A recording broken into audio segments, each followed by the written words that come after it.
There's no way. Unless you were fully incapacitated, there's no way you were so numb that everything he described to you, everything I described to you was not in the forefront of your mind. You weren't numb. Just like these robbery kids weren't blacked out. They weren't high enough to not remember the robbery. They just don't want to talk about it. No, it wasn't clicking. It didn't click to me. Like you guys telling me like it wasn't as obvious or this and that. I still believed the story he had told me, that when we were sitting in the car, I still fully believed everything he had told me.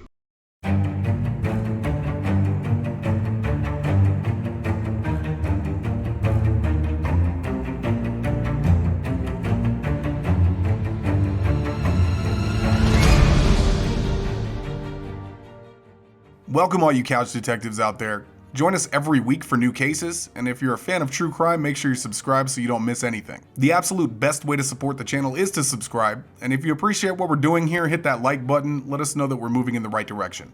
Okay, enough rambling, let's get into it. On February 22nd, 2024, Madeline Soto celebrates her 13th birthday, and just 4 days later, the teenager is reported missing. On the morning of February 26th, Madeline is given a ride to school by her mother's boyfriend, 37-year-old Stephan Stearns. Well, upon picking her up from school that day, Jennifer Soto, Madeline's mother, is told that she was never there. By 8 p.m. that evening, Madeline Soto is reported missing. Here is the family's interaction with law enforcement later that night. Hey there. Hey there. What's going on?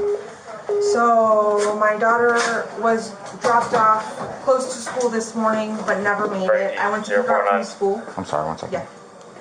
Go ahead, sir. Are we looking for another kid or we have a kid? Looking for another one. Good. Alright, so people are still on the scene. Let's put that out in the possible location. How long? 13. I'm trying to get there right now. Absolutely. Okay. Alright. So she was supposed to be dropped off at school, didn't make it to school. Didn't make it to school. I went to pick her up from school today, Okay. and she never came out. They announced it over the speaker, and I'm just like, maybe she walked here, because sometimes she'll walk here to this office. I came here, nothing. I went back to the school, they were closed. I got an email from the school saying she was absent, but I also messaged her teacher, and he looked at her entire attendance today and saw that she was completely not at school today either. Okay. So she never made it. Okay. What's her name? Madeline. Madeline. Madeline.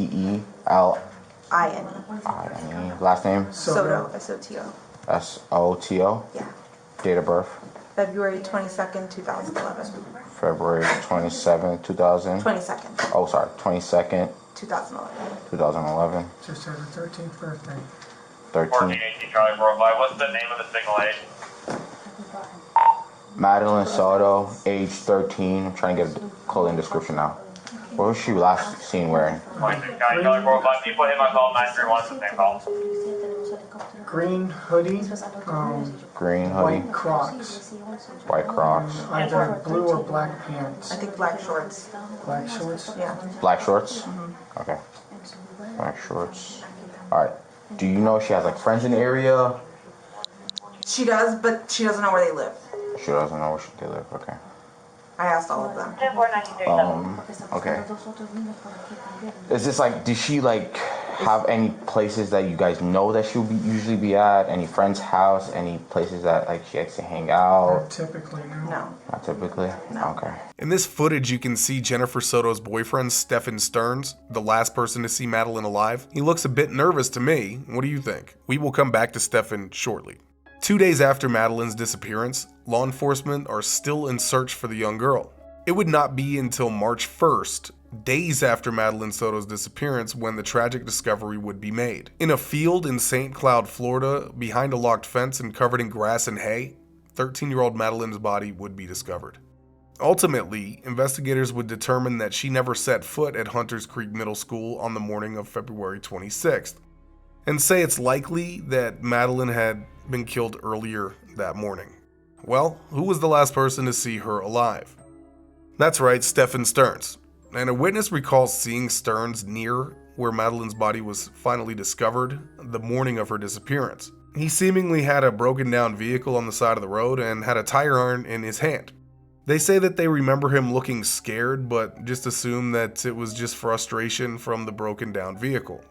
Medical examiners would determine that Madeline Soto's cause of death was strangulation, and as the investigation moves forward, detectives note that Madeline Soto's mother, Jennifer Soto, has strongly defended Stephan Stearns, to the point where it almost seems like she's putting him ahead of her missing daughter. Well, this interview was recently released, and I will let you be the judge of that. This is the police interrogation of Jennifer Soto that took place on March 1st, 2024, the day that Madeline's body was discovered, but had not been found yet, or at least it is not mentioned in this interview. This is a 3-hour interview that's been broken into 2 parts. If you missed part 1, it is linked in the description and the pinned comment below this video, as well as the full interview for those that want to watch it in its entirety. But first, let us have a moment of silence for the victim in this case.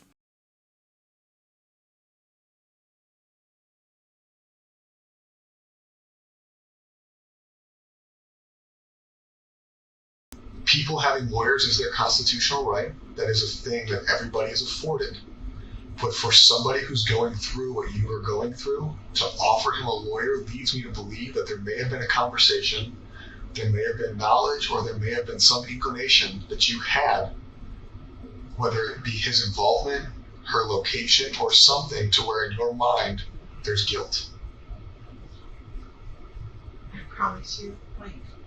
Because you offering him a lawyer is very weird. I know. That was still me under the assumption that I think at one point you guys interviewed me, and when you guys showed me the picture of her, I believed the sexual stuff, but I didn't want to believe that he had done anything evil to her. I'm like, no, what if he did this stuff fine, but what if she's still missing out there? What if somebody took her? I still wanted to believe I believed him. I believed his whole story. So I was just like, I kept repeating that part. I'm just like, what if she did get dropped off? What if she got abducted? What if she's missing? But that was me assuming that you guys had the wrong guy. I wanted to think he was a good guy still, but clearly he's not. After everything you guys have told me and have shown me, I know he's the worst person on this face of the earth. We know that now. We know he's a piece of shit now. You know. But you didn't know that then. I didn't. Then you offered a guy who the police suspected of kidnapping, abducting, assisting the disappearance.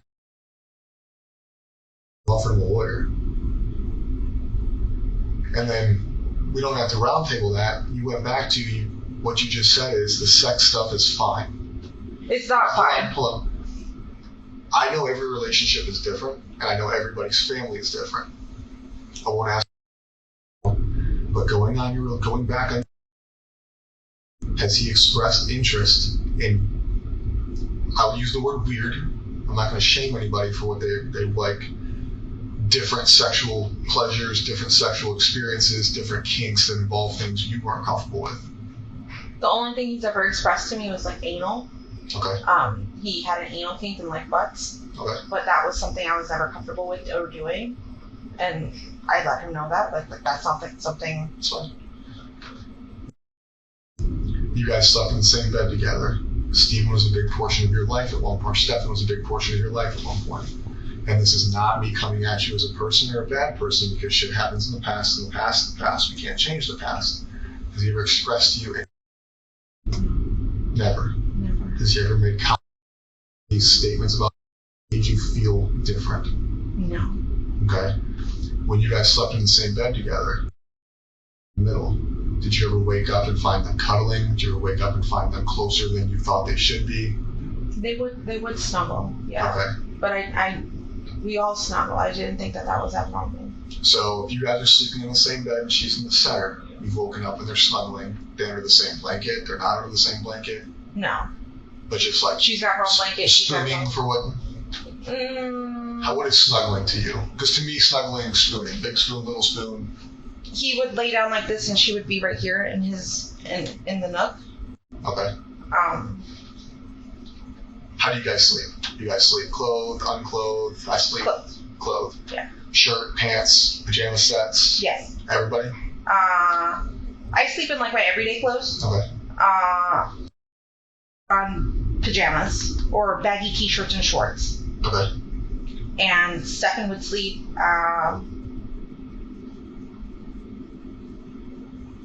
with his t-shirt or boxers, sometimes with his pants on. But he didn't have pajamas. Okay. So they would snuggle, sometimes him being in his boxers. You would wake up and she'd be in the nook of his arm, essentially in a cuddling position. And you never found that weird. No. Okay. Again, you and I may find things different. Why? And I don't want you to look back on it because now you know you victimized her for a long time, right? Under your roof. With you home, most likely, because you said you're always home. You just got this job. You've been living off disability. I know the Kissimmee Police Department has showed you pictures. I know they've verbally explained to you some pictures. I can tell you that today, they're still downloading his Google Drives. We are still going through his social medias, his cloud-based servers, and everything else. And we can now piece back her victimization in your house under your care to 2020. I believe you've gone as far back as in when she.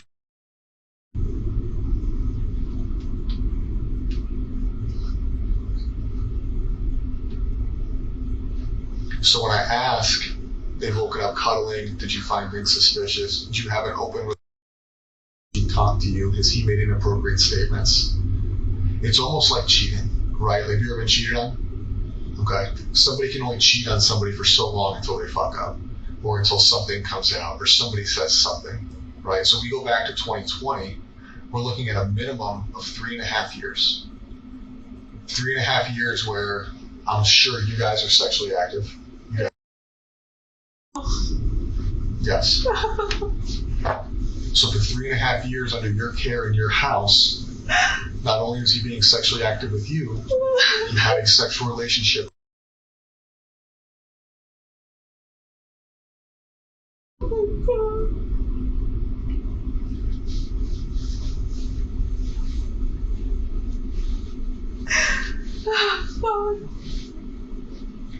And I know it's an emotional thing, and I know it sucks to hear, but where I'm coming from is it seems like something that you can't hide forever. You guys live in a small space, close quarters, you sleep in the same bed, you guys all talk, you guys all share things, you're an observant person for the most part, I assume. Outside of taking medications and going to sleep, it seems very difficult. A lot of grown-ass adults can't hide an affair with somebody who doesn't live with them, let alone somebody who does live with them. So at a certain point, I do believe you became aware of what was going on. No. And when I say that, it doesn't mean you're in trouble. It doesn't change. I know, but But I do believe that a reasonable person, and I consider you a reasonable person, right? Do you think you're a reasonable person? yes. Would be aware that under her roof, sexual relation. I had no The videos, the text messages, the images, they're all documented forever. This has been an ongoing thing.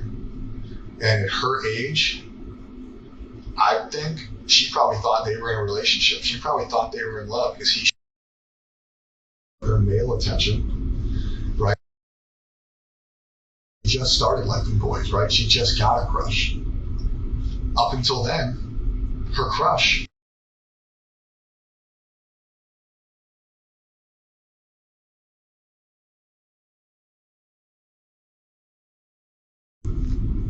at the same time, you guys are sleeping in the same bed together. You guys are all cohabitating. She's not sleeping in her room. But you felt the need to establish a rule that they couldn't sleep in the same room. But when you establish that rule, for 3 years, she's already been dating him, essentially. Whether that's legal or not. I had no idea. So I truthfully believe, and this is my belief, I'm not speaking for other detectives, I'm not speaking for the sheriff's office, the state police department, or any other agency I've said. This is Kevin's belief. I believe that you became aware of their sexual relationship. I think at a certain point throughout this relationship, you became aware of it. And for whatever reason, your reasons are your reasons, whether it was discussed that it would stop, whether it was discussed how it would go, that you feel some sense of guilt. a lot of the news statements you've given kind of, again, my opinion only, I don't speak for anybody else, whether it's in this room or out of this room, bother me. It seems like some of your emotion, up until this room, I think some of the emotion in this room is sincere. I think a lot of it's because I'm being an asshole. I'm telling you things you don't want to hear that shouldn't be said out loud. But when you talk to the news, when you talk to deputies, it feels, based on my experience in this job, that it's not sincere. I feel like some of your sadness is not real sadness. I feel like when you gave the interview with Fox 35, it was not sincere. Looking at that video one time, I didn't feel like your cries were sincere. And I'm not saying that because you're a bad person. I feel like sometimes people struggle to show real emotion when they're aware of what the truth is. So it has to be fake. This is demise for the past, let's say, 5 years, right? But her going missing, her disappearance, if you have knowledge of how it happened, where it happened, an inclination, that emotion's not going to feel sincere because you're already aware of what happened. It's almost becomes a lie at that point. If I knew anything, I promise you, I would tell you. Like, I am willing to take a lie detector test, whatever the fuck you want, but I don't know anything. He's never mentioned anything. I've never seen any signs. I tried watching her like a hawk. I thought I was doing a good job, but I wasn't. I was oblivious to everything. 4 years? Minimum. That's just how that far back the cloud goes. And I find it hard to believe for me that you were so worried about how many pills she took at night, but not where she slept or what relationship she was. His interest in her. I thought we were all safe. I thought because in that he hadn't shown me anything so far. Like, everything seems fine. Like, he seemed like he treated her like he treats you. In his mind.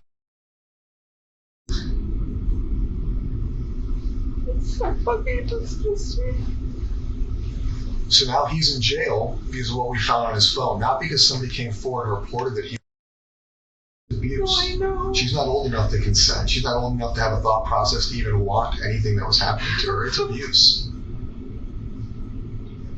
So he's in jail for that, but something caused what happened, right? We searched murder because we can call it a murder. She didn't die naturally. She didn't overdose. She didn't have a heart attack. We circled murder on Monday. Something had to cause that.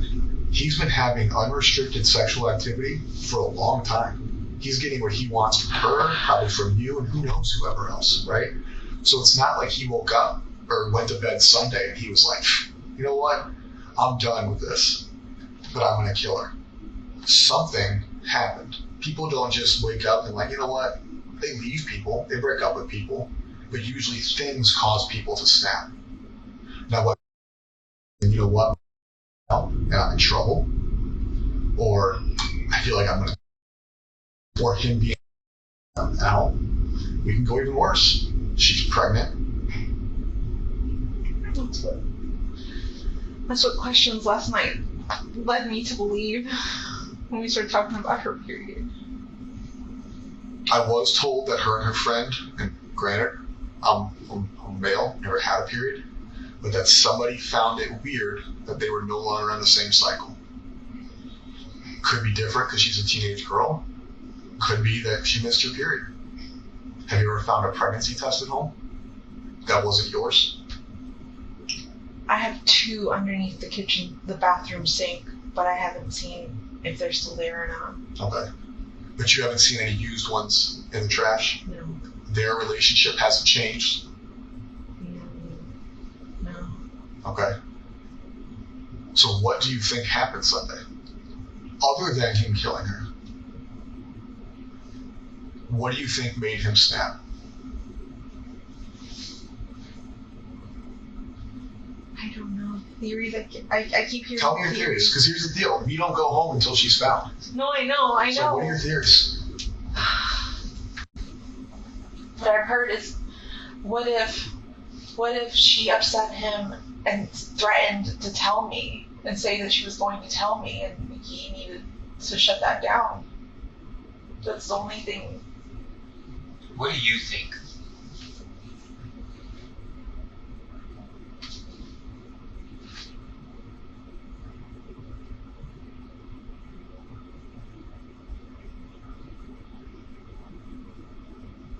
I believe. I don't want to believe he killed her. But from what you guys are telling me, he must have killed her Sunday night and snuck her body out in the morning.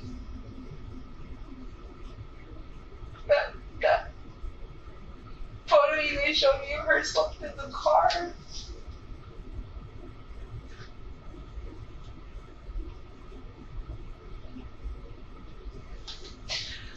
You don't want to believe he killed her. I want to believe she's still alive and that she got kidnapped, but that doesn't seem like that's the Well, that's case not at what all. yeah. I know, my brain just wants to believe something else. I just want to believe she's still alive, she's out there.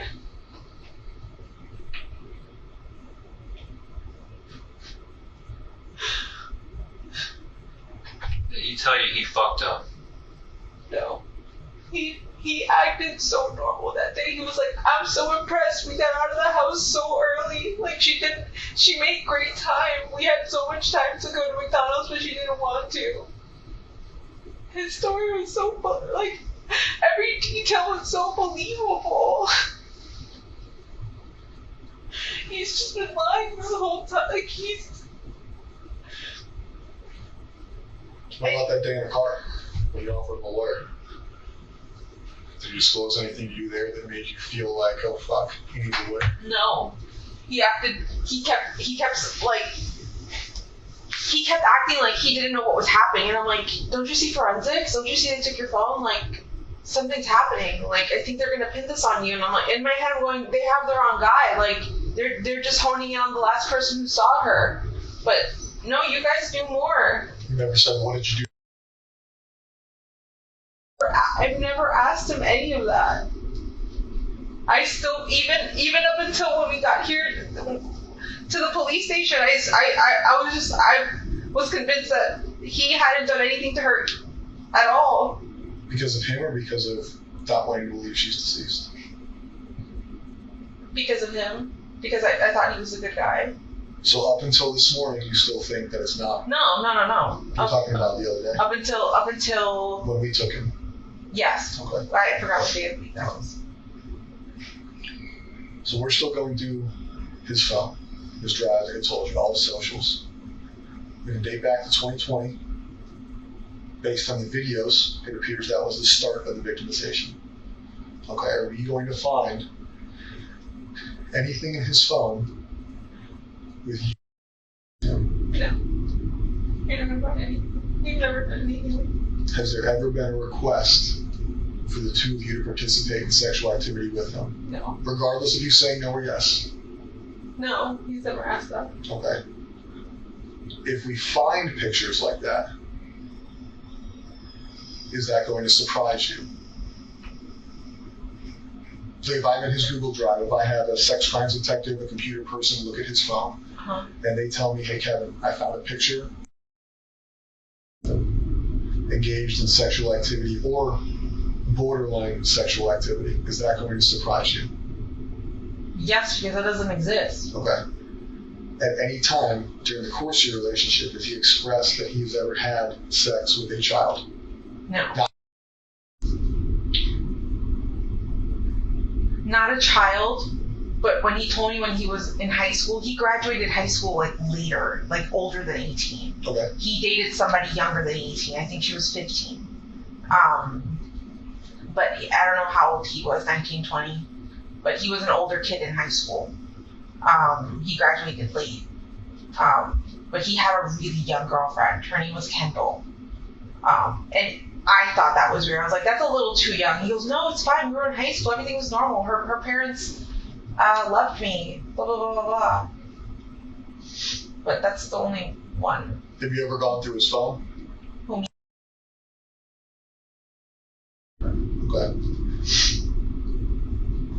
If you had knowing Stephan, knowing where he lives, knowing where he goes, how he conducts his life, give me your top 5 Because I know you've had to have thought about it. If you haven't thought about it, that's another weird thing I got. Since Monday, right? We told you on Wednesday that we think he did it. Yeah. So from Wednesday till today, it's about 48 hours. Give me your top 5 places you think are possibilities based on knowing him, based on knowing his path of travel. Where do you think? It doesn't have to be based on evidence, just in your gut. Give me your top 5 places where you think he.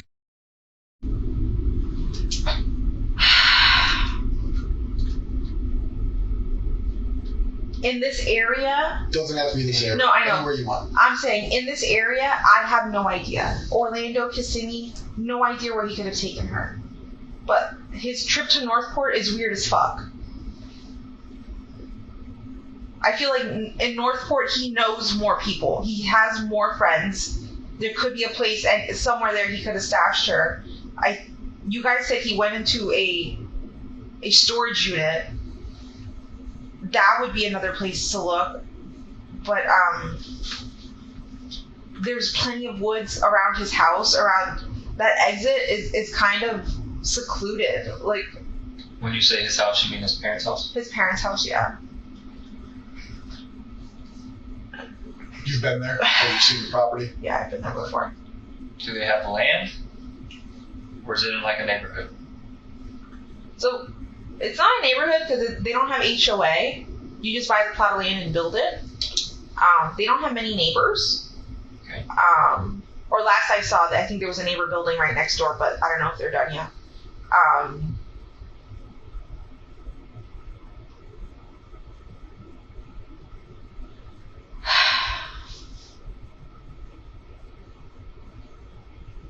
just feel like he had more. There would have been more spots in Northport for her to be dumped. Because from what you guys have told me, he went to St. Cloud, he went to 192. Could you guys tell where he turned on any of these roads? It's just that he was on the main road.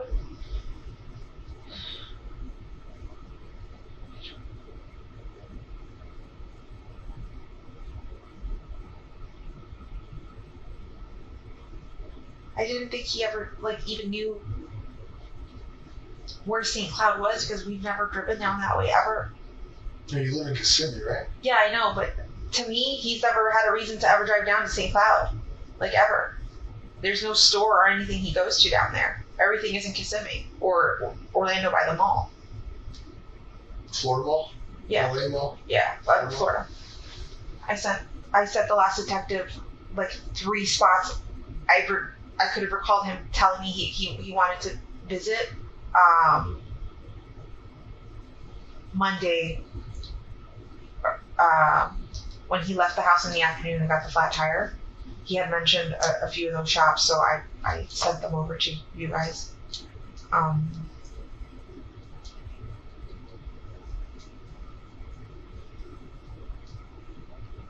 There's honestly nowhere I can think of. We've never gone to the only wooded area that we've ever gone together would be Shingle Creek Regional Park, where the Pioneer Village is. Okay. That whole trail there, we had scooters, and he had an electric skateboard kind of thing. We would all cruise the creek, explore. We've taken a canoe up that creek before. Then the Kissimmee Trail. There's a trail that runs right behind my house starts right behind my house and goes all the way to that bridge on John Young Parkway that says Kissimmee on it. That whole trail, we've done that as well.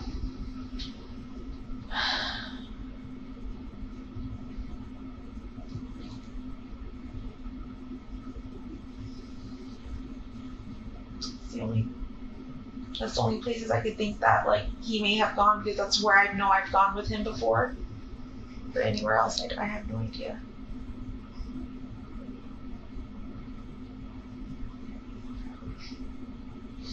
So our ERT team, it's called Emergency Response Team. It's just a group of people who search areas. It doesn't have to be wooded.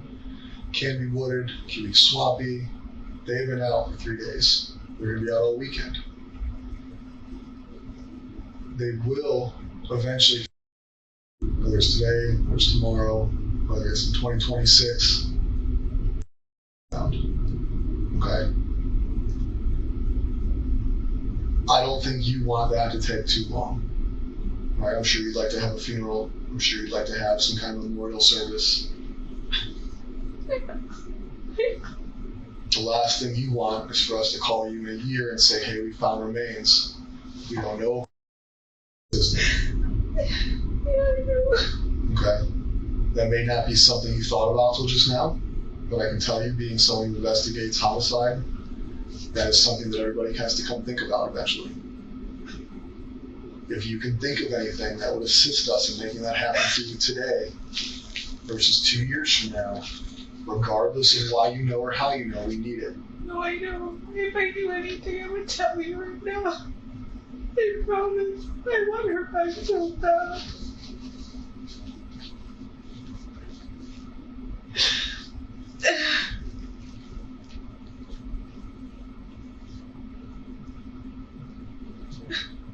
I don't want to think about planning a funeral.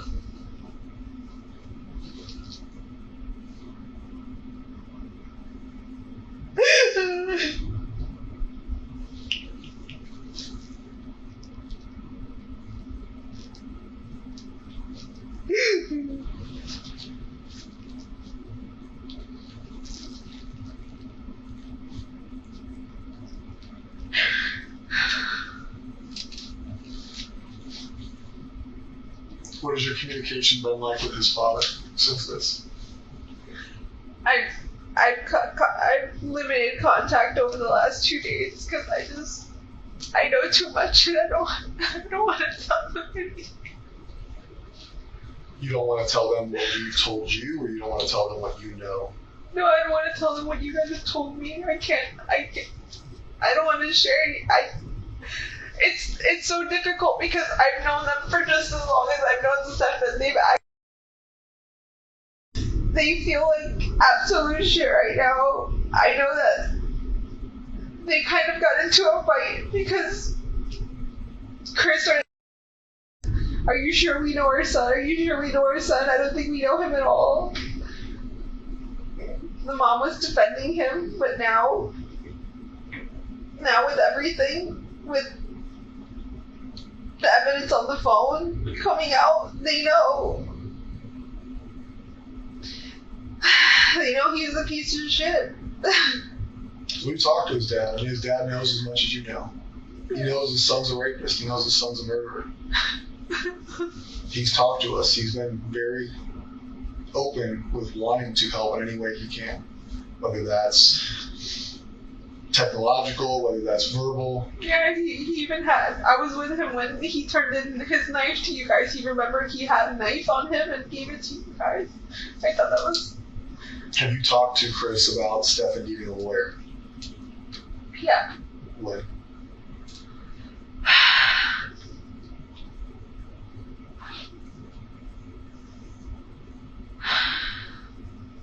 I think when you guys showed me the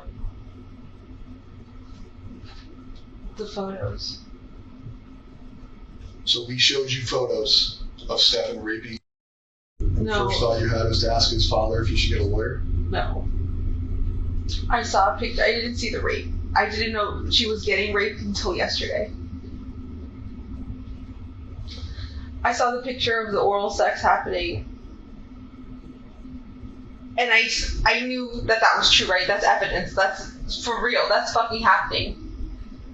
But I kept thinking, they're going... I don't know why I can't tell you why my brain kept thinking, no, he didn't kill her. Not that he didn't kill her, but she's still missing. She's still out there. She was taken. Yes, he's done this to her, and that's not okay. But I swore I felt in my body she was still alive. She was still out there. I told Chris to get him a lawyer because I felt like you guys were chasing the wrong person. But you weren't. You're not. I showed you a picture.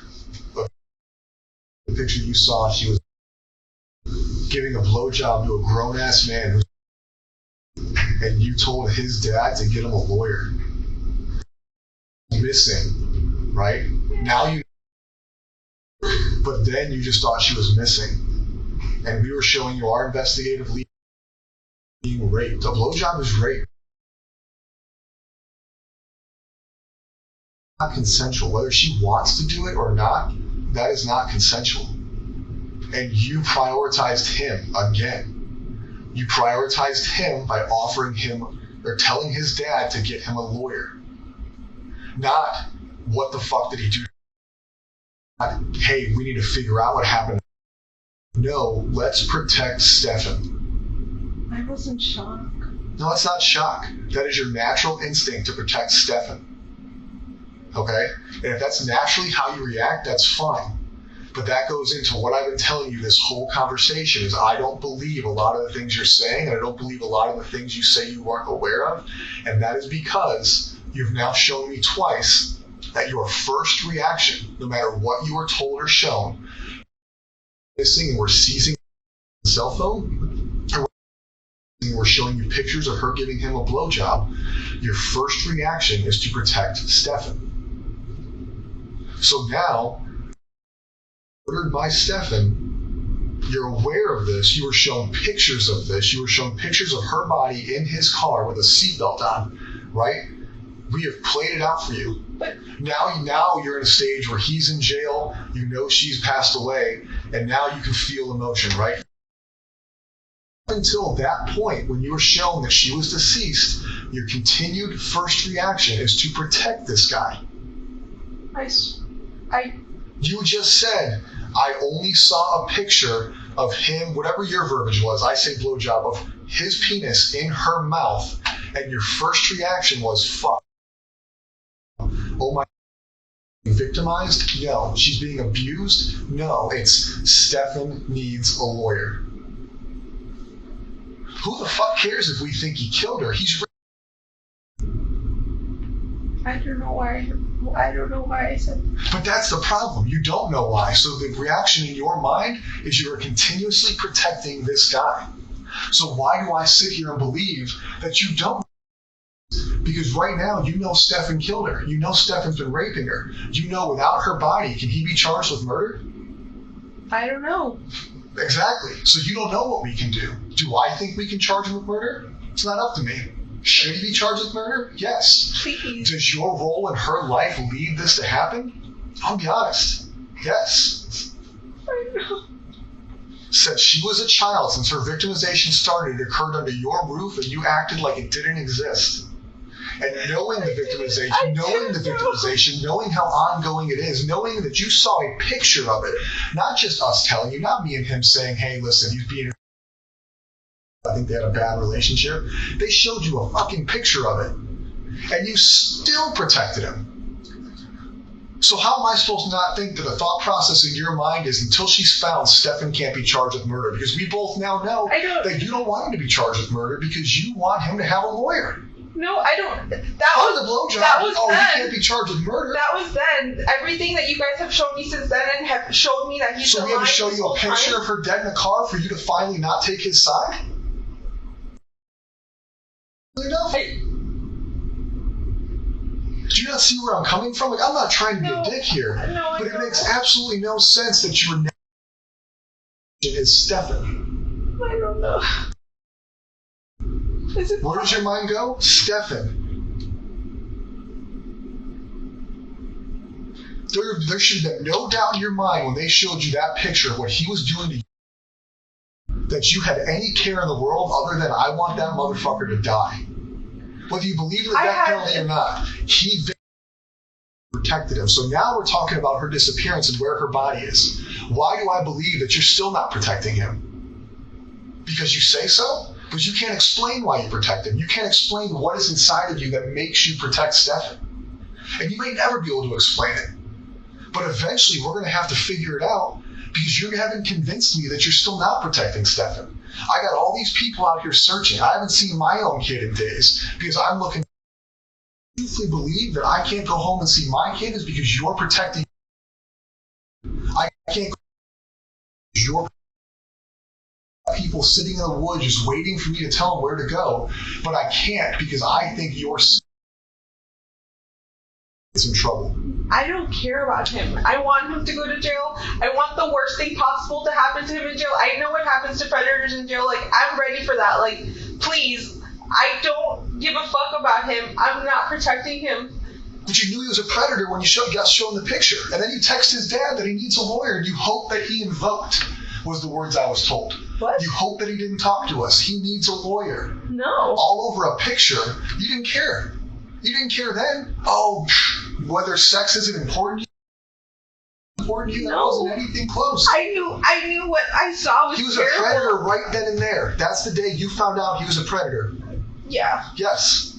And after you found out he was a predator, did you not say he needed a lawyer? I did. So why today, Friday at almost 3 o'clock, 5 days into the disappearance, 2 days since you probably found out, or 1 day since you found out she was murdered, do I believe you that you're not telling me where he went, or that he didn't disclose to you where she was, or what caused this to happen? Is listen, I know you know I've been doing whatever, or listen, this fucking happened. How do I believe that that didn't happen when everything you've shown me is protect Stephan? Now, once have you shown priority in this conversation, in this investigation? You were coming here looking for her. You reported her missing. Trouble for not doing that. But outside of you reporting her missing, and I may be wrong, I haven't been involved in all aspects of it, but you have not shown me one bit that you prioritize her over him. And that sucks. Not because we're working our asses off for your family, not because we have people out there sweating their asses off for your family, but because I feel like all I care about is your care is to make sure Stephan doesn't get held fucking accountable. Well, I don't care anymore. Anymore. Because we're being assholes, because I'm not being nice. No. But up until Thursday, it was okay that she gave him a blowjob. No big deal. Get a lawyer. No, it wasn't. It wasn't okay. I saw that and I was in shock. And I don't know why my first reaction was to tell him to get a lawyer, but I saw that and I was in shock and I was just like, I don't know what to believe. I don't know what to believe.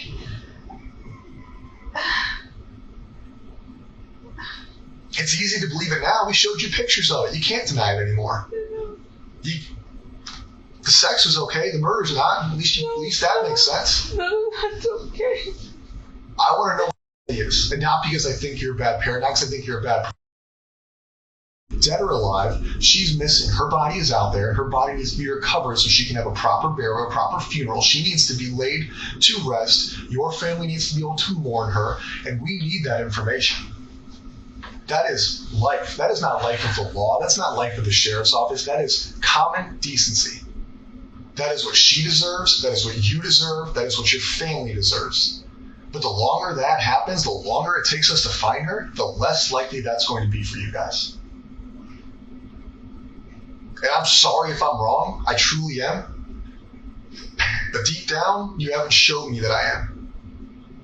I don't know what I need to show you. Prioritize her over Stephan. Think of places he would have dumped her body. Think of places he went, things you talked about, things you discussed, whether it's this week, last week. Don't put it in your mind that he's been victimizing you, or don't put in your mind that I'm being a dick. What can I think about to find out where Stephan put her?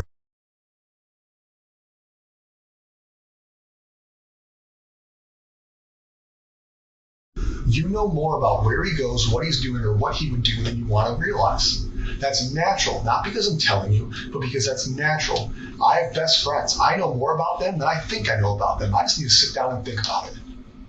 So I need you to sit down and think about it. Whether you need a minute when we're not in this room, whether you want to do it with us in this room, we need to leave here with an idea of where we can go look for.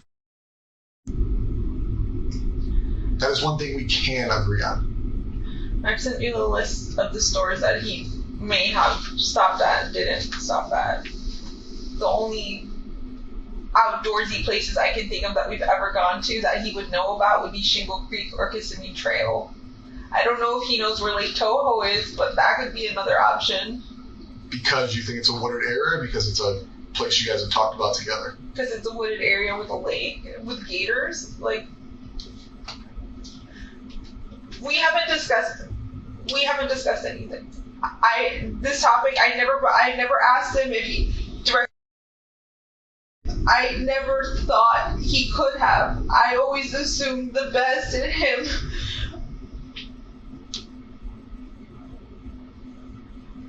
But I didn't ask him directly. I didn't even suspect. Not until you guys showed me that picture upstairs. We're here. I don't know.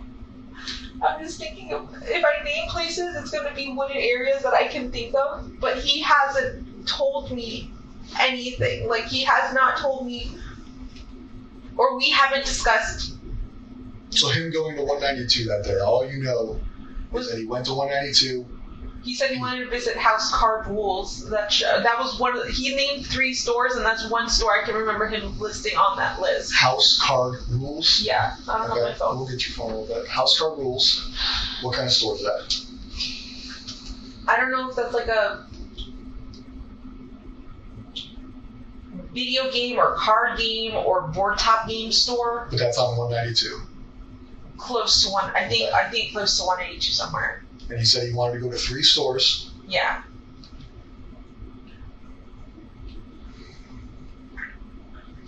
But he did tell me that I just don't remember which one.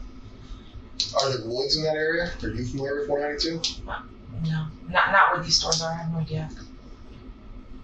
Other than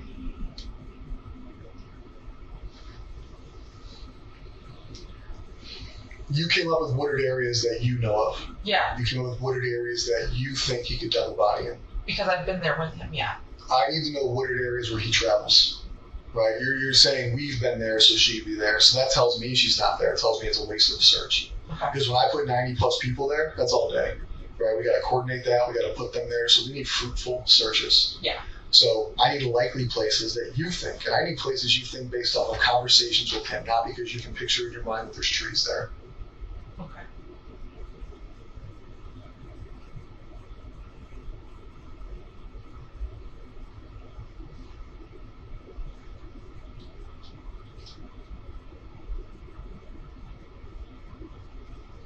There's no conversation I can think of where he's named interest in being anywhere near woods or it being along his way. You said you got a flat tire. Tell me about the flat tire you got. So he said he got a flat tire.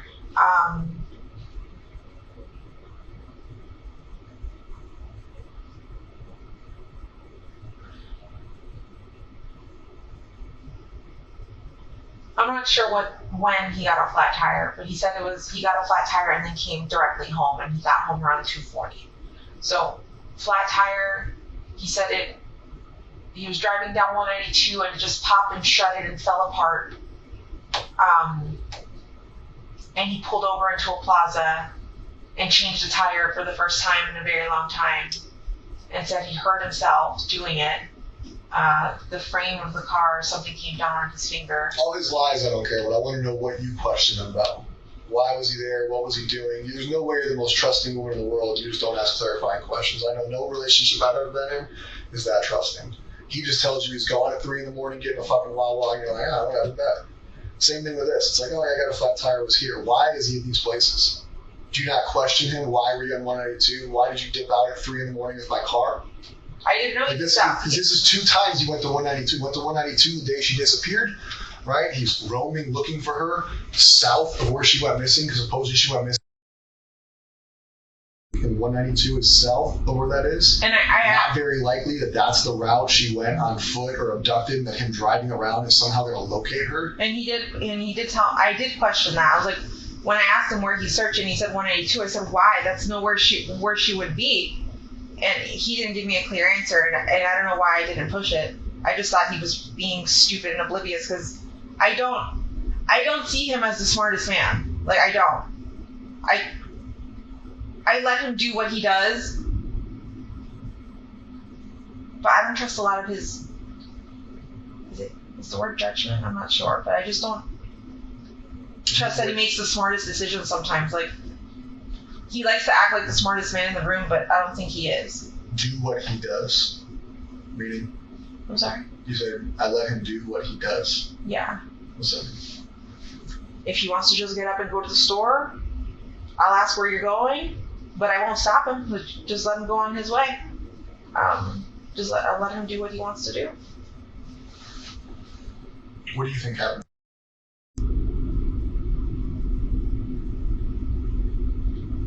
Monday to now. You know she's deceased. We showed you pictures that she's deceased. We know that she was probably deceased Sunday into Monday. I still We didn't see her Monday morning. I still don't want to believe she's deceased. I know you showed me pictures, but For like the purpose of this conversation, I need you to believe it because I need you to figure it out. I need you to tell me what you think happened to her. I think he killed her that night. How? I don't know. Could it probably be possible that he drugged her? Could he have choked her? I just don't know how you kill someone and don't leave a mess or don't leave evidence or... I mean, was there a mess? Was there evidence? I haven't gone upstairs. I don't know what you guys have... I barely went into the house today, so I don't know what... I need to know what you think happened. I think he killed her. How? You mentioned drugged her, you mentioned other things. Explain your reasoning behind those assumptions and we'll move forward day by day. So he had access to benzos and I think Lunesta. What are those? I'm not familiar with that. Benzodiazepines are anxiety medications which relax you and can make you sleepy. Okay. And Lunesta, I think, is a sleeping medication, like for insomnia. So I don't know if it's possible he gave her something and she was drugged. In those photos that you showed me where you're saying she's dead, maybe she was drugged. But if she is dead and it was done upstairs, I could just only imagine that he choked her. I don't know how else you would kill someone and not leave a mess. How do you think he got her out? I have no idea because roommates come in and out of the house at any given point in the morning and we don't know their schedules. They can come in at any time. You guys showed me a picture, I think, of him or her in the car at 7:30 in the morning. My roommate left the house. She's the one who leaves the earliest. She left at 7:45. So like, what if he had waited a little longer? She would have caught him with carrying a body out of the house. How did he do that without being caught or seen?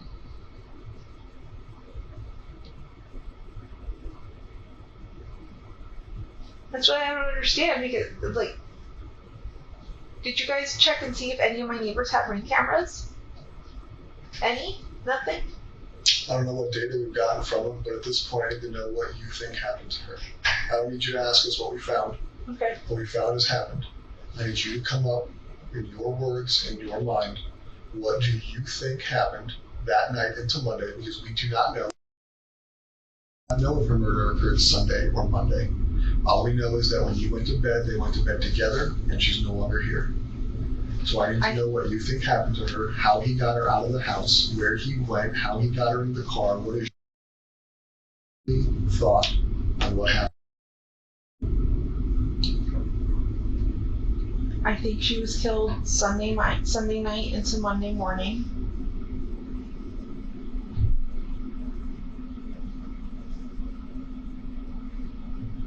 I'm thinking he carried her out of the house.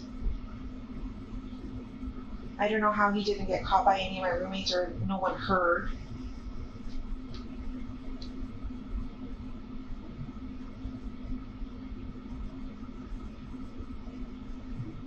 You're saying he drove all around town.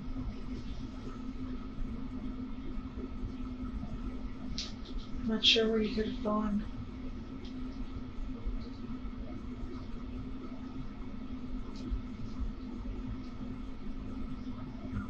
And then him coming home and leaving and coming home and leaving, what do you think? Knowing that he killed her. That's suspicious as fuck. It is suspicious as fuck, but if you're writing a book, what do you write? Let's say this is a fiction novel, right? You're now aware that he killed her, so now you can piece together a story of what happened, right? You don't know the story because you're not him, and you tell me he hasn't told you.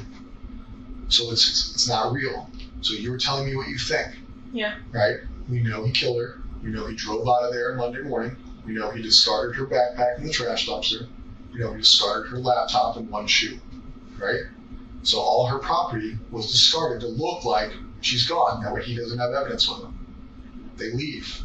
You've been told that they drove around Orange County, Osceola County, wherever it was. We've pieced that together throughout the week. All right? He's told you where, at least in his version of where he was and what he was doing. Right? But then you have all these suspicious times of when he's left and come back and he's gone here and gone there. So what do you think he was doing on all these suspicious times? He's roaming 192. What do you think? Knowing what you know now we can play. You know she's dead. You know that we've given you information. What do you think, knowing what you know, he was doing at 192? He was doing here. He was doing here. He was doing in Northport. What do you think?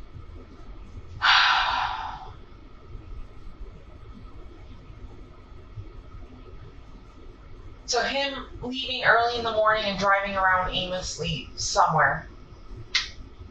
I feel like he stashed the body at that time. When he came back and then left again. But see, it's daytime. Like, how could you move a body or move something in daytime and not be seen? But like, I feel like he went back to check to make sure he did a good job or to move the body again. I don't know.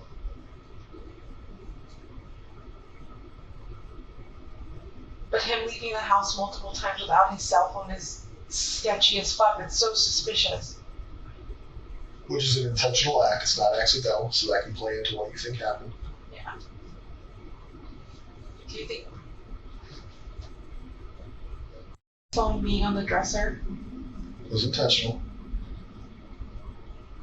Her cell records and her cell data from her cell phone showed it is not common for her to leave her phone at home. It is common for her to go to school with her.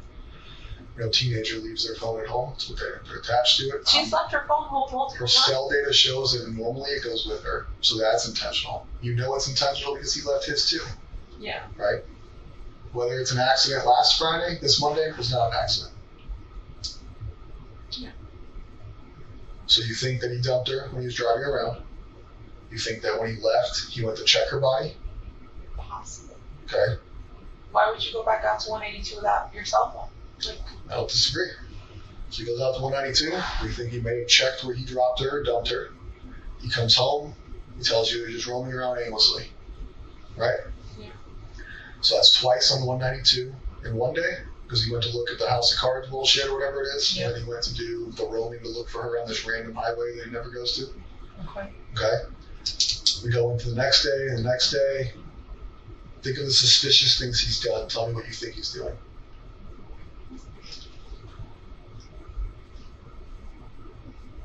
Him grabbing my phone and trying to log into his emails, that seems kind of suspicious.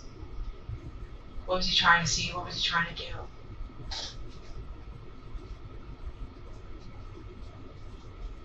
The thing is when he had my cell phone, now that I think back to it, he had something wrapped around it, so the phone was under a blanket, and he was like this. But I tried looking at the screen at one point, and I could see an email. But And that was the cell phone we took from you today, or you gave us today. Yeah.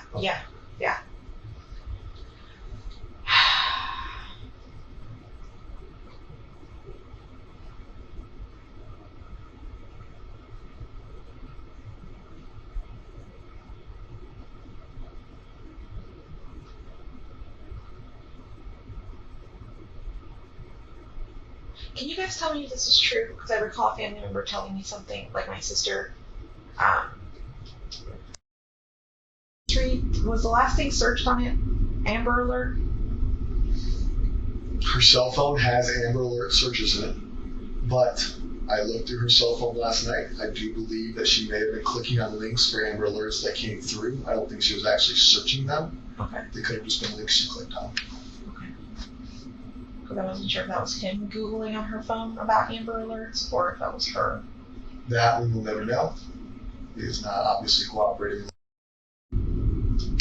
Can you like, could you guys explain what happened yesterday? Before that, I need you to continue going away. Yeah. Where are we at? Suspicious utilization of your phone. Of the phone. Him disappearing multiple times. Him disappearing to Northport. What the hell is he doing? That is suspicious. I mean, now that I know that that's where he went, that is suspicious as all fuck. Why did he go to a storage unit facility? What was he grabbing? What was he trying to dispose of? Or what was he trying to hide in the... That to me is suspicious. Do you put more weight on that than 192? 192, no, because 192 would be... Something happened in Northport. There'd be no reason he would Do you understand what I was asking with that phrase? Putting weight on it? Like, do you feel like it's more suspicious what he was doing in Northport versus 192?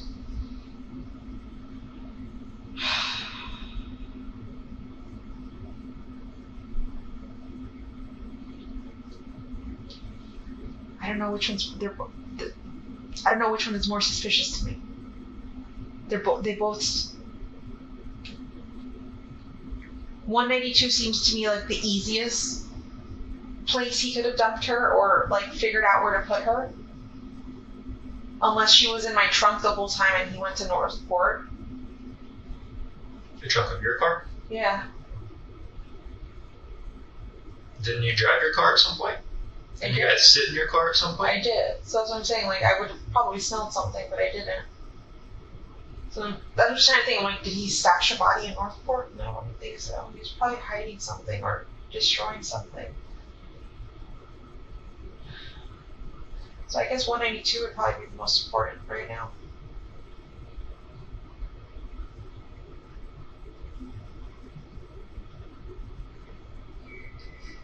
Her being in your trunk is oddly specific.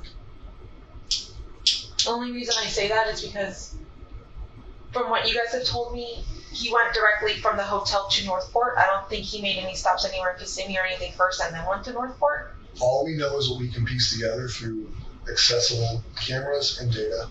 So his movements, his driving patterns, his actions, we can only 100% say what they are if they're on camera. Okay. So we can say he went to Northport because the car was in Northport. Where he stopped, where he went in between, that cannot be factual from us if we don't have a camera. It can just be an assumption, which is why I want your assumption, because you know him, I don't. Yeah.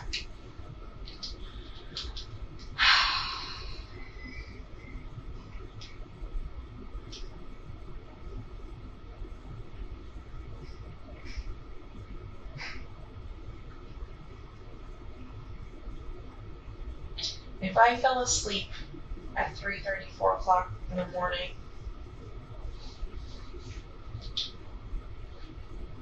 at the hotel, what was that, Monday night? Tuesday night? One of them.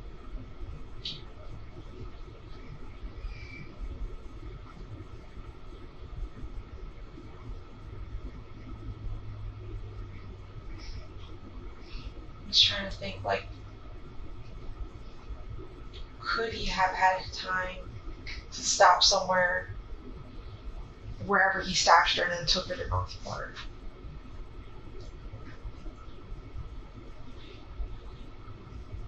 I think he had time.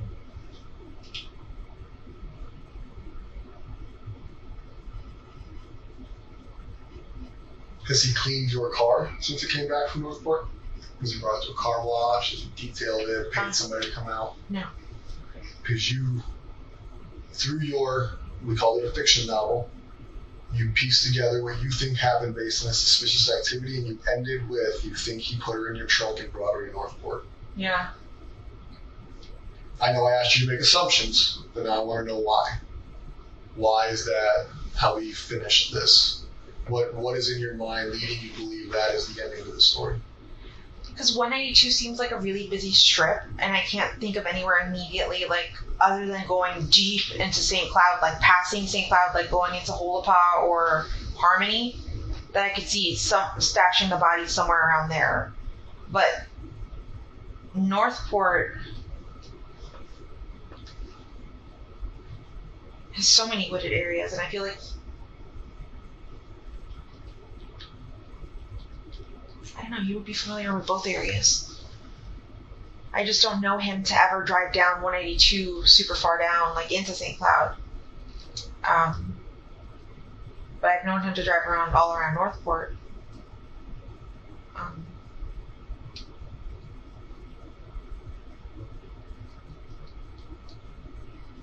But see, I don't want to say anything and like lead you guys down to Northport to do a search and nothing's there. I'm just. We're gonna go everywhere. We're searching the woods right now where she's not. Okay. I just want to be like, I know you guys are like looking at me for the details, but I'm like, I don't want to send you on a wild goose chase. You know him better than us. You gotta really think.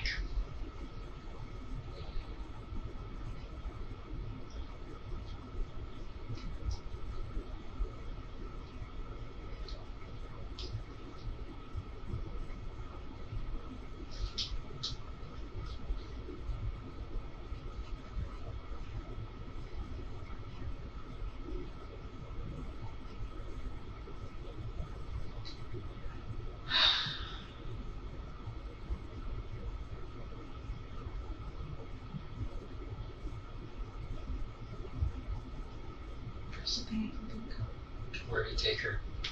I'm going blank. I have no idea. I feel like you're becoming emotional right now. I feel like you want to tell us.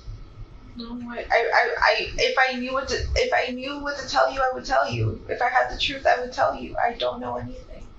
Jennifer, where do you think you took her?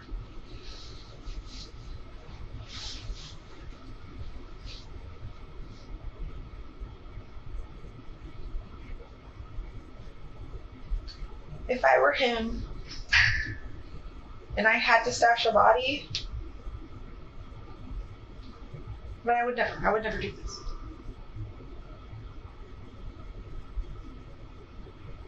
My mind would say to go to Lake Toho.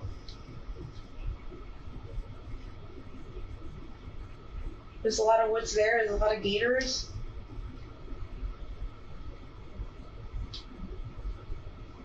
I don't want to think about that though.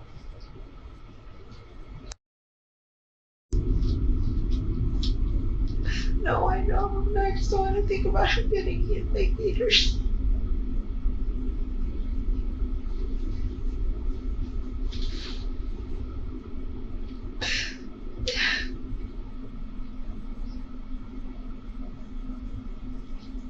I don't know where she'd be. Nice.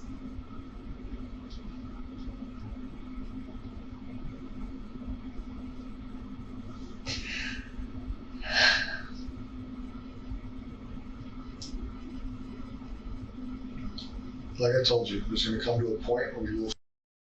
Like, Volusia County Sheriff's Office just found somebody the other day that's been missing for a long time. People get found. Sometimes it's quick, sometimes it's not quick. I hope in this situation it's today, tomorrow, Sunday, but we will find her. What you need to think about is when we find her, is there an opportunity or a chance that we are going to prove that you did not assist us to your full capability in this investigation? And if that is true, you need to think about the consequences of that. Consequences of hindering a murder investigation or a capital sexual battery investigation could be punishable up to probably the same charges, the same time in jail. I know you know that I don't believe what you're saying. I know you know that I think you prioritize Stephan, that you prioritize jail. You see what I'm saying? Like, if we come back and prove that you sat and truly misled us, No. that you didn't lead us in the right direction, or that you assisted, or you had knowledge, or you knew, you're gonna get warning from jail. If I knew anything, I swear I would tell you. He hasn't mentioned. We haven't discussed this. I had no suspicion of anything. He did not tell me any more details of where he went that day other than those shops that I had mentioned.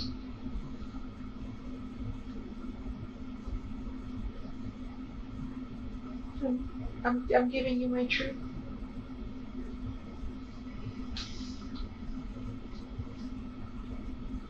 On any of the days that he came home after these suspicious outings, 192 trips, Northport trips, and everything else, did he change clothes? Did he come home and appear disheveled, sweaty, dirty?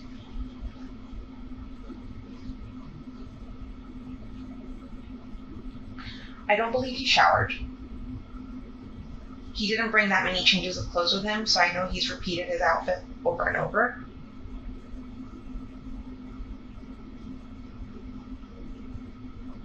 It's possible he could have come home all sweaty and disheveled after the supposed changing the tire thing, but I wasn't home to see that. Yeah. But other than that, I didn't see him come home dirty or sweaty or anything like that.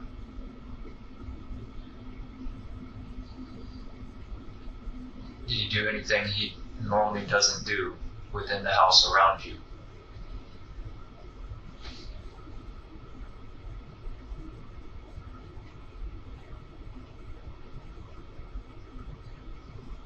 No. No.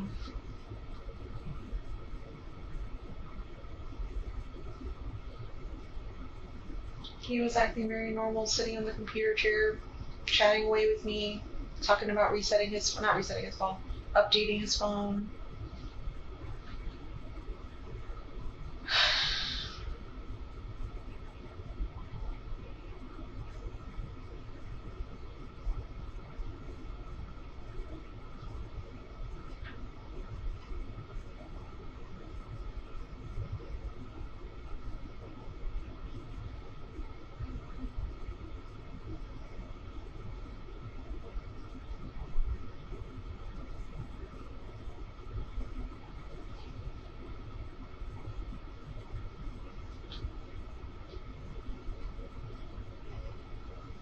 Did he carry tools in his car to change the tire, typically? I think he said there was a tire iron in the car and a jack. Did he bring it inside? Did he leave it in the car? After? I think he left everything was in the car.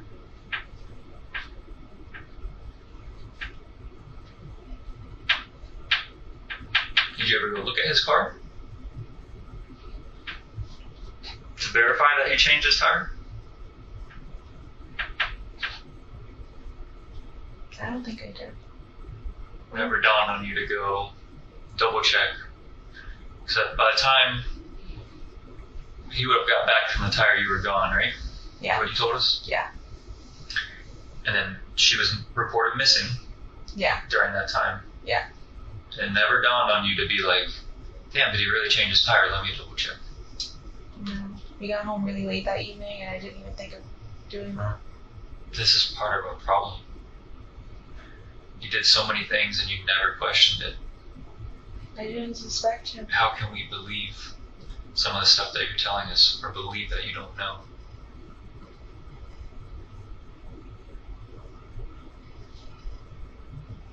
I don't know how to say it. I mean, I guess I'm stupid and gullible and very trustworthy, but I didn't think he'd be the type to do anything like this. I didn't doubt. But you knew he was vindictive. You described him as not trustworthy with his family.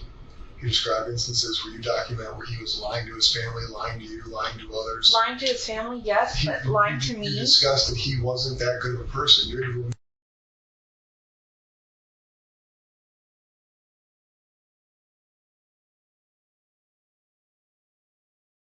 It wasn't this family. You're not describing him in a positive light at all. So this trust, this caring, all this stuff makes no sense because you,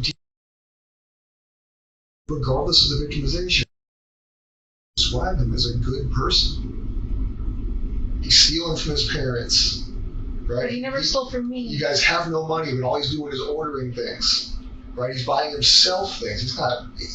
You described him as a selfish thief. You even called it a robbery, that he robbed his parents. So you're trusting this dude who you're describing as untrustworthy. But I thought he was. What happened to her? Where did you ask that? I can't fathom that. I can't wrap my head around that.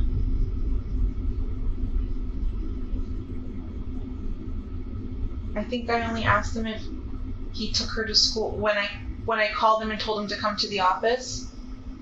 I asked him if you dropped her off at school, right? Because she never made it. And he said, yeah. And I was like, she never made it.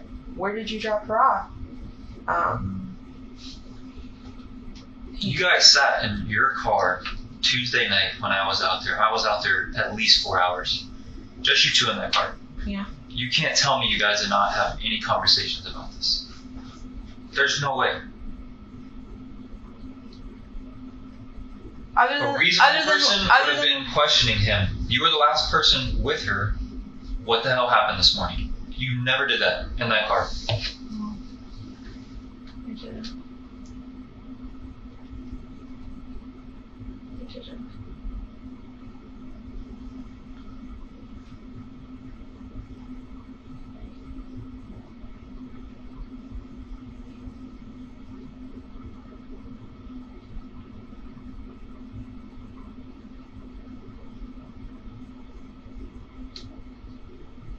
I remember being on my phone. He was on my phone for a little bit. I know I was medicated.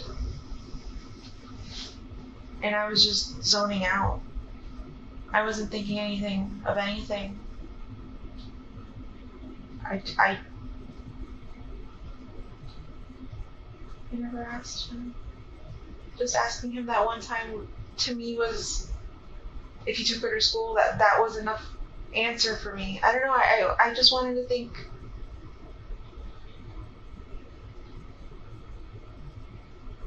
not think the worst, I guess. I don't know. But I just didn't think he did anything. Now I know. But then I didn't. I was still believing everything he was telling me. Juvenile robbery suspects utilize the excuse of, I was high on bars, I took Xanax, I was blacked out. Right? Every juvenile robbery suspect you interview, I was, in your words, medicated, in their words, high, incapacitated, drunk. It's an excuse to avoid admitting what happened. When you say you're medicated, I can't think of an amount of medication that will numb you so bad to numb the fact that the investigation is occurring right in front of your face, but you're missing. So being medicated is just an excuse to avoid answering why you didn't discuss with him what happened. It minimizes your guys' interaction by saying you were not fully coherent with the person I know who can sit in a car and watch a bunch of detectives and crime scene investigators and everybody else search her house, seize her house, and be so numb that somehow is not ringing bells, is not overcoming the power of this little medication. There's no way. The human body will overcome that in a big situation. You didn't take enough medication to numb you of the reality of what was occurring. I mean, there's no way. Unless you were fully incapacitated, there's no way you were so numb that everything he described to you, everything I described to you was not in the forefront of your mind. You weren't numb. Just like these robbery kids weren't blacked out. They weren't high enough to not remember the robbery. They just don't want to talk about it. No, it wasn't clicking. It didn't click to me. Like you guys telling me like it wasn't as obvious, like this and that. I still believed the story he had told me, that when we were sitting in the car, I still fully believed everything he had told me. I didn't doubt him. I really thought you guys were going after the wrong guy. I'm like, they're wasting time. The real suspect is out there. She's being sex trafficked. That was my biggest fear, is that she was being sex trafficked. I didn't think that she would actually be dead. But she thought enough to get him a lawyer. I really thought you guys were going after the wrong guy. At that point, from the jump, we've been trying to find her.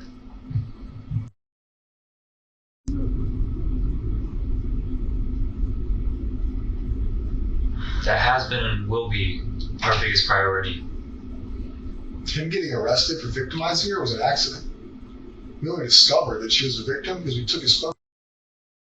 And I'm like so happy that happened, because if not, this would have continued to keep happening. Well, it wouldn't have, because he killed her on Monday. checking whether she had been found. Found alive.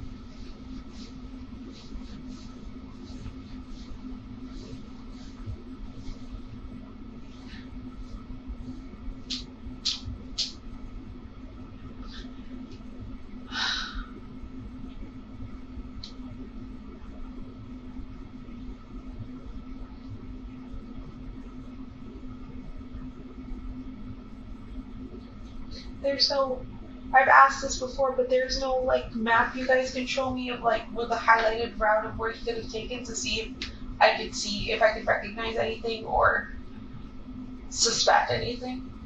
I can pull up a map on my phone of the areas you described and we can go through it. Sure.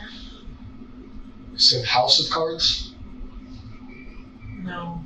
House Game rules. House Games. It's on Vine Street in Kissimmee. by Oak Street. That House Game rules. Feel free to drag the map around as you please.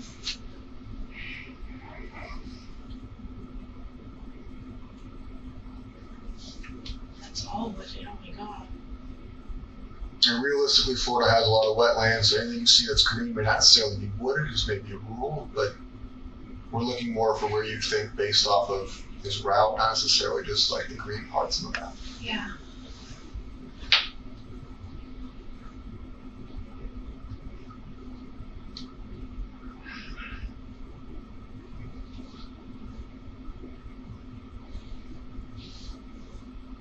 In the back of House Game rules, I have access to the lake.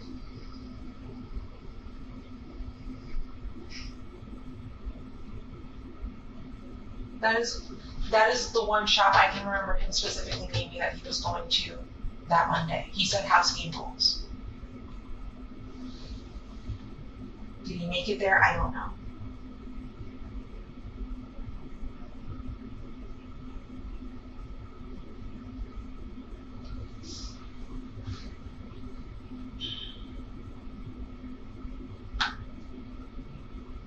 See, if we ever went down 192 together, it would typically be in this direction towards 535, towards Disney. That's why I find it really strange that you guys say St. Cloud, because I've never gone into St. Cloud with him before. So you told me you have a friend in St. Cloud. I do. I don't know if he knows, but explain to him where she lives, who she is. Explain that relationship to him, because I don't think he's aware of it. No. Oh, okay. So one of my really good friends lives off of Old Canoe Creek Road, off Nolte. Okay. I don't know what neighborhood though. She's one of my really good friends. She's somebody I know that lives in St. Cloud. She's one of like two people I know that live in St. Cloud. She's hung out with us, as in me and Stephan before. She's come over to hang out with me, and Stephan would be hanging out there too, so we would all kind of hang out together. But yeah, she's just a friend. And you're 100% sure he's never been to her house? Yes. Do they have their own friendship? Or is it just that's your friend and the only time he ever talks to her or hangs out with her is with you? Exactly. Just my friend. He would talk when she was around. And you just told me about the second person in St. Cloud. Who is that?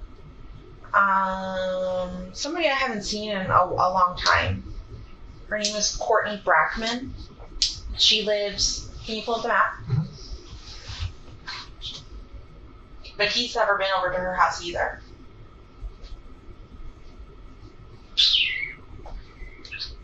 Search.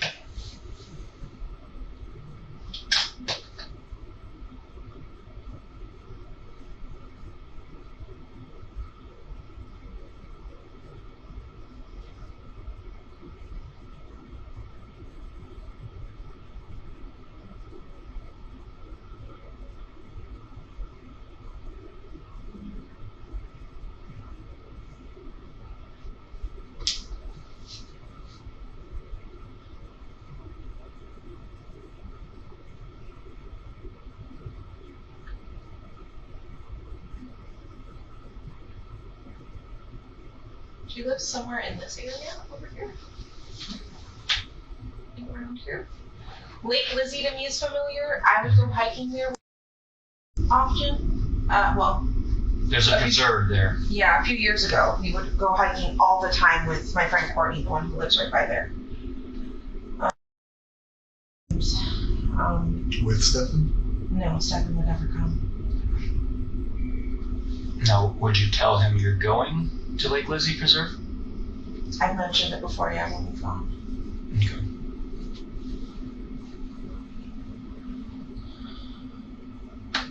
When we talked about St. Cloud and, he had asked for your top 5 places, why did this ever cross your mind? Lake Lizzie? Any of these places in St. Cloud that you're familiar with? I mentioned them the first time St. Cloud was brought up. I mentioned my 2 friends that live there. And then, I don't know if I ever mentioned Lake Lizzie. Not sure. Do you know if Lake Lizzie was special? She did enjoy going out there. Was she verbal about that? Like, did she make that known to you guys? She always told me that if we were to go hiking out there to let her know, because I've gone hiking without her.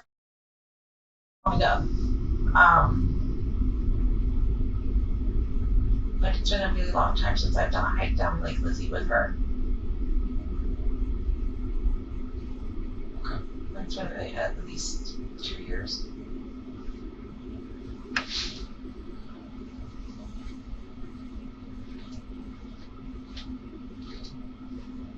But yeah, those are the only places in St. Cloud that I would know, that I could think of, that he might be aware of, but But your gut tells us no. Lake Lizzie, probably not. Like, does he even remember what the name of Lake Lizzie is? Probably not.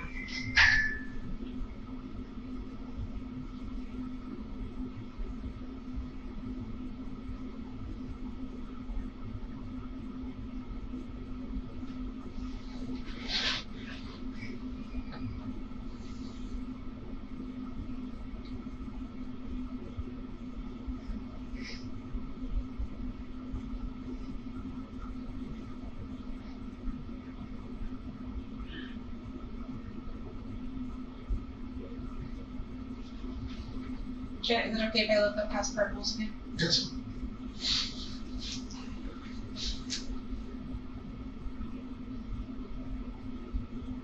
Or has rules?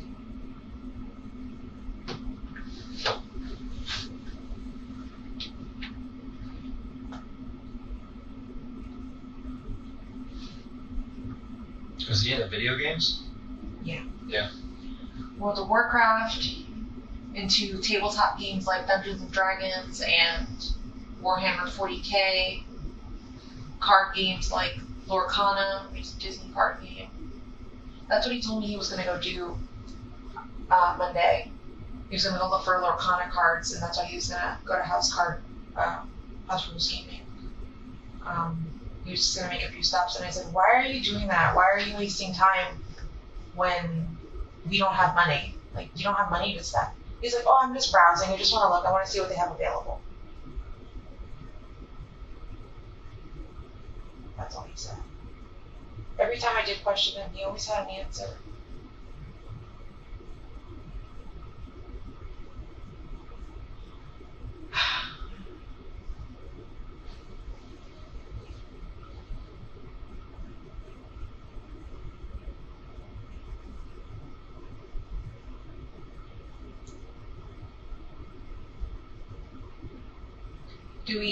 Do you guys know, like, up until when on 182 you guys found him, see him?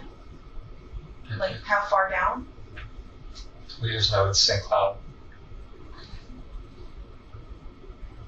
So I keep thinking, like, house game rules on 182. Okay, it's got some secluded stuff in the background, or in the back of it. But it's still 182. It's still really busy.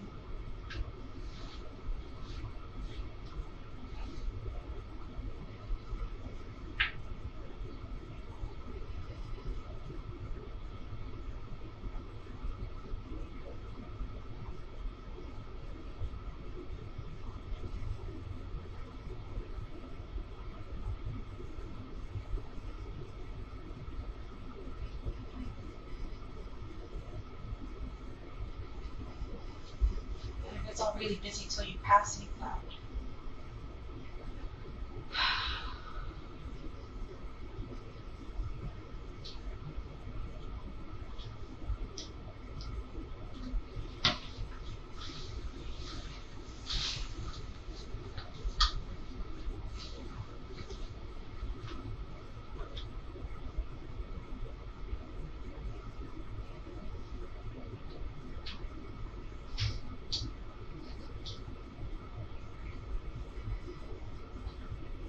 I can't think of anything that you possibly have.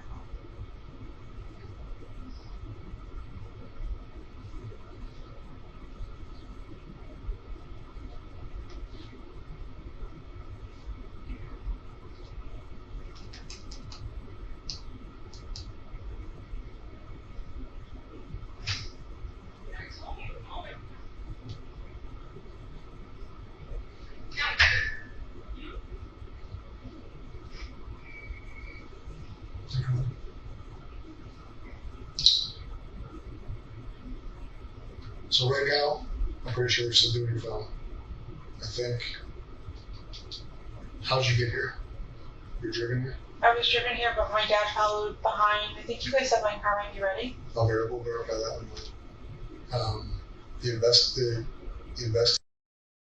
is still going. Yeah. Right, Stephan also is not in charge of murder. Right, just a He's sexual not, or battery. he is? He has not been. Oh, okay. He's just been charged with sexual battery. I have a couple questions for you that are going to be on record. They're going to be official. I need you to answer truthfully. Because if they determine that you did answer not truthfully, you can be held accountable for it. Make sense? Yeah. Raise your right hand. Do you swear that everything we talked about today in this interview is true and correct?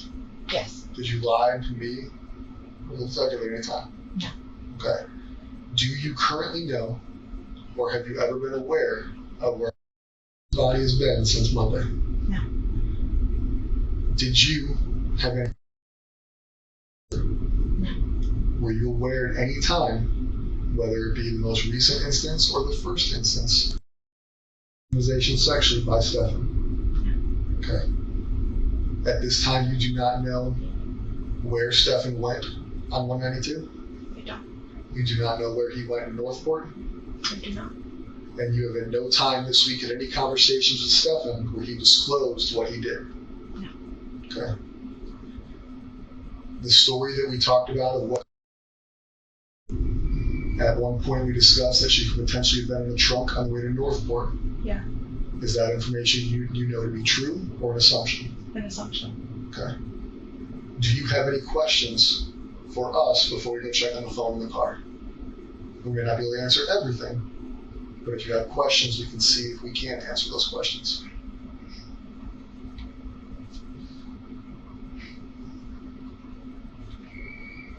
It's not your only opportunity. Your only opportunity phase was you saying you swear. Yeah. That's the only opportunity. You obviously have numerous detectives' phone numbers. You have numerous agencies' phone numbers, things like that. So realistically, there will be other options for you to ask questions. I don't think I have questions right now. Okay. I don't want you to think I was purposely an asshole to you. No, I know. All You're right. doing your job. Like I told you, like the sheriffs have probably reached out. You've been in communication with numerous people here. Those are my opinions and my opinions only. They don't reflect Sheriff Mina, the chief of PD, Kyle, any other detectives who talk to you. All right. I personally don't know. All right. We will be here all weekend. We will be here all night. My only hope is that you truthfully did not lie to us. You truthfully don't know where she was, and that you truthfully did not know what was happening to her.